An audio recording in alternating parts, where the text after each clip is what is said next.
Merhaba.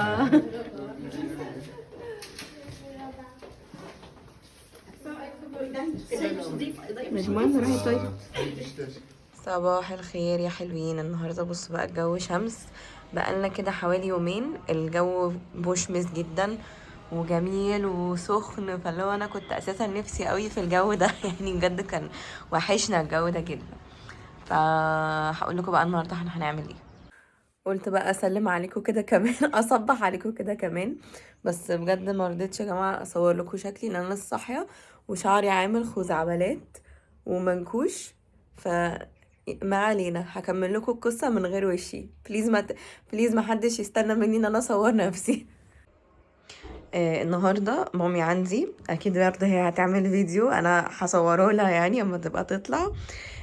جبنا بقى شويه حاجات كده من السوبر ماركت، جبنا خضار وحاجات كتيرة. هقول لكم ليه بقى، علشان بكرة ان شاء الله احنا عازمين بتاع ده ابن عم السجين اللي انا كنت بشتغل معاه اوريدي. لو انتوا بقى سمعتوا القصة انا والسجين اتعرفنا على بعض ازاي، فعزماه هو ومراته وولاده، لان انا ما عزمتهمش خالص من ساعة ما يعني من ساعة ما اتجوزت، ما شافوش البيت عندي ولا اي حاجة.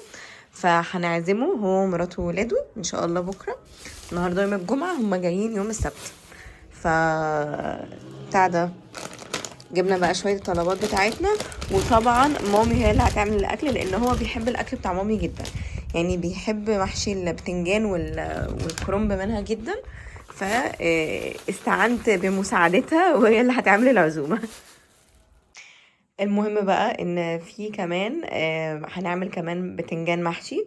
فالبتنجان هنا زي ما انتوا عارفين بيبقى المجفف، فما لقيناهوش يعني في ولا حته، فمامي بقى نزلت تجيبه تاني. فعشان كده انا لسه لوحدي مستنياها تيجي، يعني هي خلتني اطلع بالطلبات ونزلت هي. وقلت بقى اجيب ايه الاكياس الشوكولات المشكله دي عشان الولاد لما يجوا احطها في البونبونير عندي. ويا جماعه واحنا في بيم لقينا دي كانت نازله في عرض الاسبوع، دي طماطم مجففه بتوابلها يعني متبله كمان. فانا كنت جبت واحده وكان عجبتني قوي، فمامي بقى جابت واحده هي كمان وانا جبت واحده زياده. بتبقى حلوه قوي لو حطيتوها بقى على البيتزا او السلطه، مكرونه، ساندويتش، او ممكن تاكلوها كسناك. يعني بصوا حاطين حتى هنا ورا اشكال الاستعمالات بتاعتها، فعجبتني قوي. هبتدي بقى اغسل في الخضار ده لحد ما مامي تيجي بالبتنجان والحاجات، عشان ايه تلاقي الحاجات جاهزة وننجز بقى في اليوم كده من اوله. بصوا بقى حطيت معظم الخضار اللي احنا جبناه. الحاجات الورقية سبتها هعملها في البتاعة دي اللي هي بيتحط بيتغسل فيها وبعد كده بتتنشف فيها. فسبت بقى البقدونس والشبت والخس هنا، وحطيت الليمون بقى والحاجات بتاعه الفلفل المحشي والطماطم والحاجات بقى الباقيه، حطيتها هنا في الحوض كده. حطيت عليها شويه صابون وخل علشان لو فيهم اي حاجه ينزلوا. وبس كده هغسلهم كده ايه في الحوض، وبعد كده بطلعهم واحده واحده تحت الميه طبعا عشان ينزل من عليهم لو في اي صابونه او اي حاجه. وبس كده هحطهم بقى بعد كده في الصفارات بتاعتي. بصوا بقى دلوقتي خلاص غسلت الحاجات كلها، ومامي جت هي الحمد لله انا هنا اهو. جابت المحشي. وابتديت الملابس الرسميه وجاهزه. جابت المحشي البتنجان بس، وغسلنا بقى كل الحاجات. ايه محشي الكرنب اللي انا الكرنبايه اللي انا شلتها من عند بتاع الخضار لحد هنا. انا اللي شايله البطه دي. انا شايله البطه دي. الكرنبايه اللي انا جبتها وسلقتها وقطعتها وجبتها. فينها؟ هي جوه التلاجة. جوه التلاجة. عشان انت حطيتيها في التلاجة في حطيتها الفريزر؟ مش في الفريزر، لا حطيتها في التلاجة عادي. التلاجة عادي. ووريهم الاختراع ده. بصوا يا جماعه، ايه رايكم؟ بتاعت عسل وكنا لايدين عليها. بصوا الله، بص شكلها امور ازاي وهي مليانه عسل. شكلها كيوت قوي. شكلها عامل زي خليه النحل بجد. استني كده اما املاها تاني، استني. اوب اوب اوب. لا وبعدين بتفتح النفس على العسل قوي. كنا لايدين عليها ولفينا عليها كل البمات اللي في العالم ويقولوا لنا اصلها حلوه قوي عشان كده خلصت. واذ فجاه جايه داخله بيم لقيت فيها 2، فغالبا كانوا مدكنينها في المخزن ولا حاجه. بيعملوا كده ساعات. بس يلا بقى نبتدي. يلا نبتدي. بصوا لقينا دلوقتي مامي يعني لقت دلوقتي هصورينا بتاع ده. لغايه هنا. لا مش هصورك طيب عشان لا مش لابسه الحجاب. لقينا بصلايه انا مزرعه بجيب البصل من فقعدنا البلكونه عشان اعمل خلطه المحشي يا جماعه. عشان هتعمل خلطه المحشي. لقينا برطمان مربى. انا كان عندي يعني بحب اشيل البرطمانات الازاز بالذات، فقلت بقى ايه ده احط فيه البتاع ده البصلايه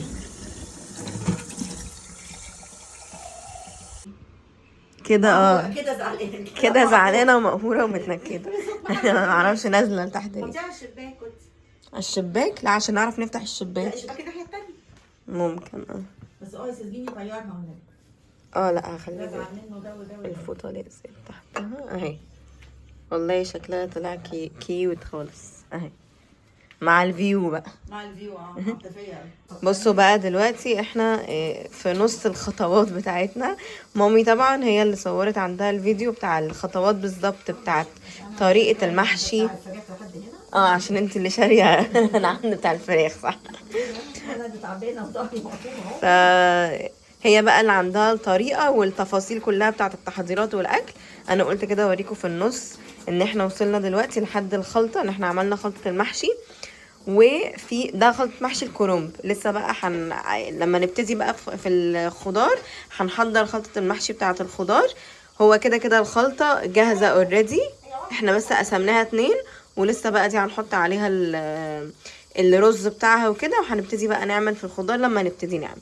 فحتى شايلين شوية خضرة وشايلين شوية صلصة من الخلطة، ولما نبتدي هنحط الرز ونبتدي على طول. ودولت البصل اللي هيتبل بيه الفراخ بس. تساليني طبعا ليه يا مامي حطها في الغطا ليه بقى؟ عشان انا هرص الحله رصه بطريقه معينه عشان خاطر اعرف اقلبها.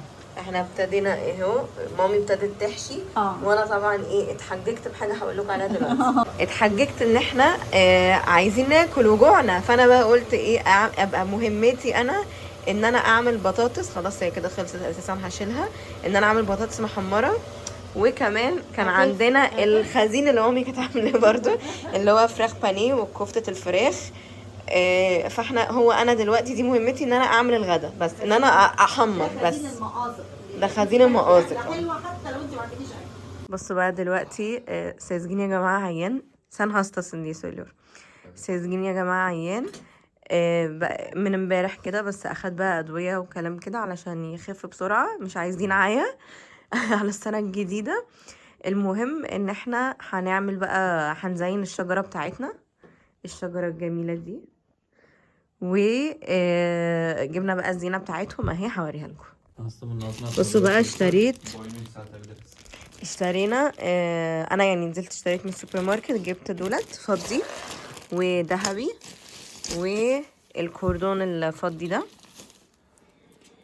والسجين جاب اللمض اللد.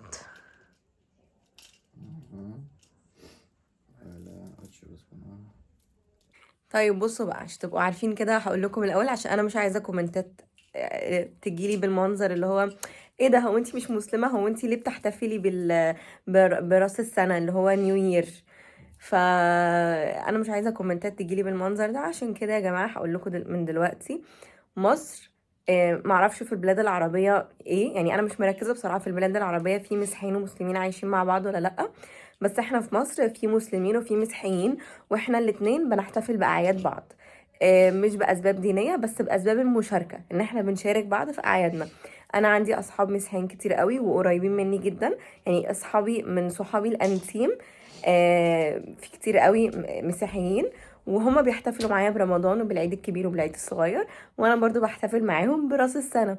فبعمل الشجره لان هي شكلها حلو، يعني شجره راس السنه بيبقى فيها زينه وبتاع ده وانوار وكده، فانا بحب شكلها يعني كزينه بس. علشان كده انا بحب احطها في البيت في وقت راس السنه، زي ما بنعلق زينه رمضان كده، زي ما ما نجيب كحك وبسكوت في الاعياد، وزي برضو صحابي اللي هم مسيحيين ما بيعلقوا زينه رمضان وبيعزمونا على الفطار وبنعزمهم على الفطار، يعني عادات وبنشارك بعض عشان نفرح. ماشي. حتى في المولات في مصر وكده بيبقوا، وفي كل حتة حتى في تركيا هنا لما بخش مول او اي حاجة بلاقيهم عاملين شجرة راس سنة كبيرة كده. يعني علشان الفرحة والبهجة والمشاركة وكل الكلام ده. فيلا بقى نزين الشجرة بتاعتنا ونكمل اليوم بتاعنا. بس بقى دلوقتي عشان سيزجين عمره في حياته واضح ما زين شجرة قبل كده. Sen önceden hiç yapmadın mı? Sus. Bak bu takılar var. Ana بقوله ان في الشماعات اللي هم شبه الشماعات الصغيرة دي. Buraya takıyorsun işte. Nasıl?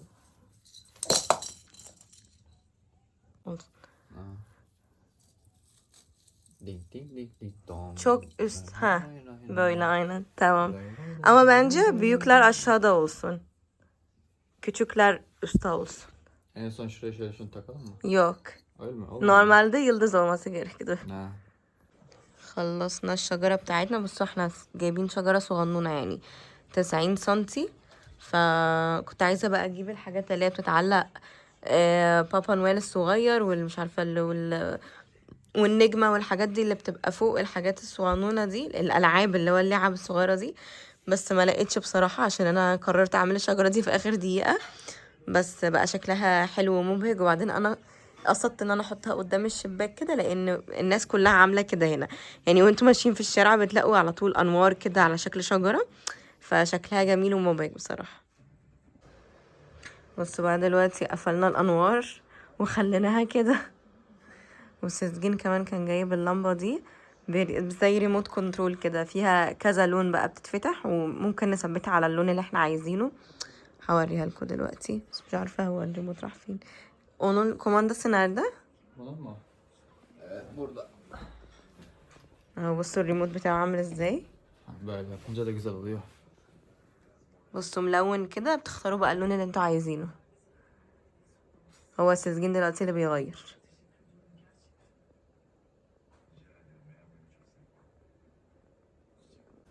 بص انا لقينا البتاعه دي مجنونه عماله تعمل كده ورا بعض ورا بعض.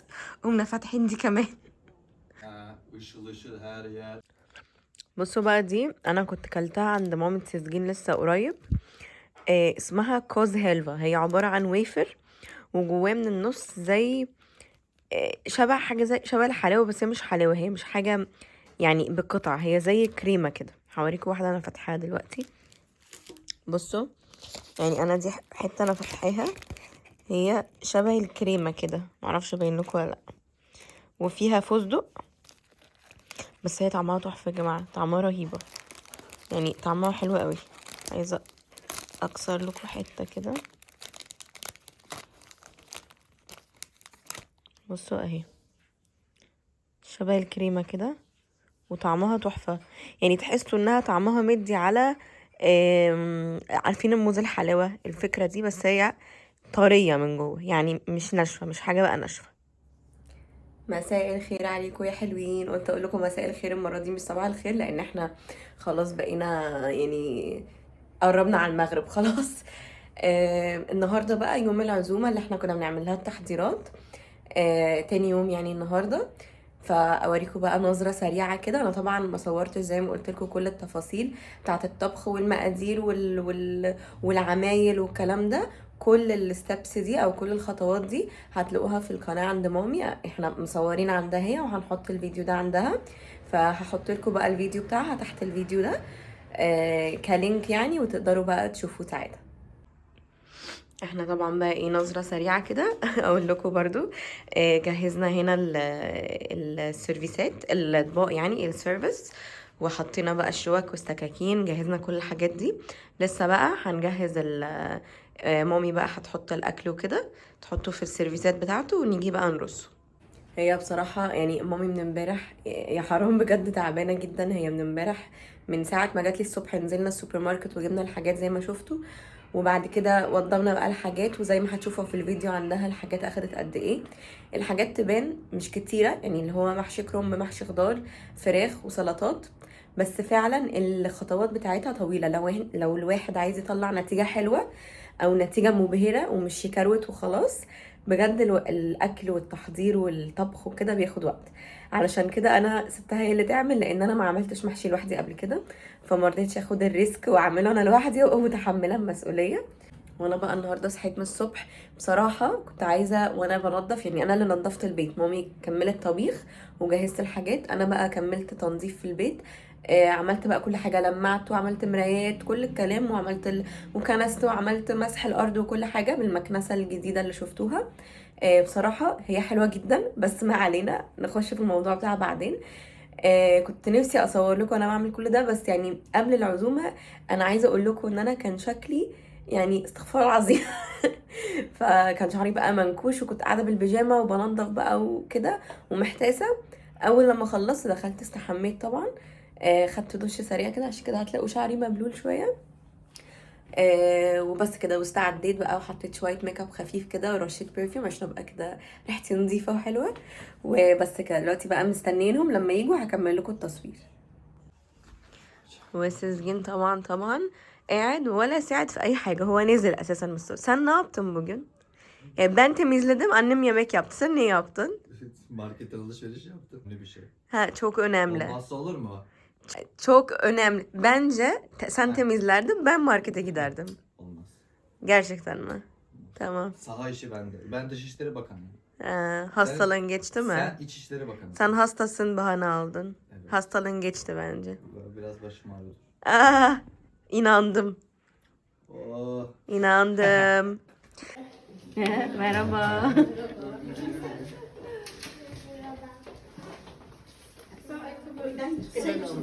Necman راحت طيب. Aha, Merhaba. merhaba. Şöyle bu ne? Ne o? Hani ev sepeti. Teşekkür bayram ederim. yılbaşı sepeti. Evet. Noel sepeti. Merhaba. Aa, hoş geldin. Hoş bulduk. Ne yapıyorsun? Ya Saltan ne yapıyorsun? Hello my dear. How are you? Hi. Again. How are you? Fransızca bildiği için anlamıyor. بقول لك عشان تعرف فرنش فمش بترد. I can see this. بصوا بقى دلوقتي جهزنا كل حاجة، حطينا سلطة زبادي، مامي اللي حطت يعني، بس انا بتكلم بالجامعة. مامي اللي حطت. سلطة زبادي والفراخ، محشي الخضار. استنوا الفلكوا كده، محشي كرومب، وراك الفراخ والسلطة كل حاجة. وبس كده السفرة بتاعتنا بقت جاهزة يا شيف. الشيف وعايزه يقولوا بقى يوم في الديكوريشن يا جماعه، العين وقولوا بتشوف، اه العين بتاكل قبل البق، فلازم بالظبط. تبقى كل حاجه معموله حلوه. بقى تحفة كل حاجة. بس كده. يلا نبتدي بقى يلا نناديهم. بينا. نناديهم بقى عشان خلاص كمان كده. Çekiyorum. Cipsli fırın. Tavuk. Benim uykum var galiba, konuşamıyorum. Hepsini yiyeceksin Sezgin. Abi canım şimdi hiçbir şey kalmayacak burada. Elmalar, küf, patlıcan.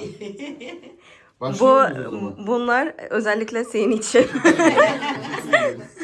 Elinize sağlık. tamam hadi başlayalım. دلوقتي بقى خلصنا اكل، هنقدم لهم الشاي، ومامي كانت عامله الماجنوليا اللي هي بتبقى بودنج ببسكوت كده، عاملين فراوله وشوكولاته، فدول اللي احنا هنقدمهم. بصوا بقى يا جماعه، هما لسه نازلين من شويه كده. ده بقى يا جماعه كل الناس اللي بتبقى عازمه حد، علشان احنا طبعا يعني انا ومامي كنا بنجيب بقى اطباق ومش عارف ايه، ولو حد عايز حاجه بتاع، فيعني قعدنا اكلنا اوكي، بس الواحد برضو بيبقى اللي هو الناس اللي في البيت بيبقوا برضو في ستريس، اللي هو هما بياكلوا كويس نعزم عليهم مش عارف ايه، فطبعا ما بنعرفش ناكل كويس. احنا قررنا ان احنا ناكل دلوقتي بعد ما هما نزلوا. فاحنا قاعدين دلوقتي زي الشاطرين كده. حطيت بقى الغدا بتاعي، يعني انا ما اتغديتش، انا اكلت كده شويه محشي وبتاع، بس مثلا ما اكلتش فراخ بتاع. دلوقتي بقى قررت ان انا اقعد اقعد واكل براحتي، فتحت واتشت قدامي وقاعده وبس، ومستكنيس على الاخر.